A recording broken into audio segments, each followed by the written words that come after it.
Pero ditong tanong mula kay Ace, attorney, kung ang isang pulis ay gumawa ng report na nagsasabing nahulihan ng illegal na droga ang isang suspect, kahit wala naman itong dala, liable ba ang pulis sa falsification? Yes.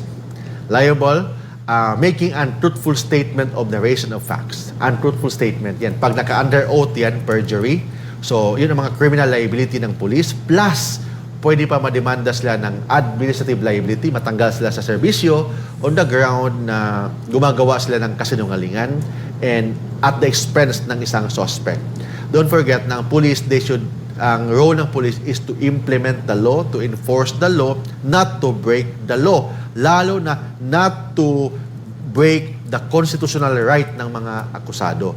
So in this case, dahil sa peking statement ng police na demanda ng drug case ang isang tao na inosente, so nadamay pa ang pamilya nila. Ganon, for example, ganon. So the police will be liable for making untruthful statement of narration of facts, that's falsification. Pag naka-under oath yan, naka-notarized perjury, then pwede pa mademanda ng administrative liability para matanggal ang isang pulis.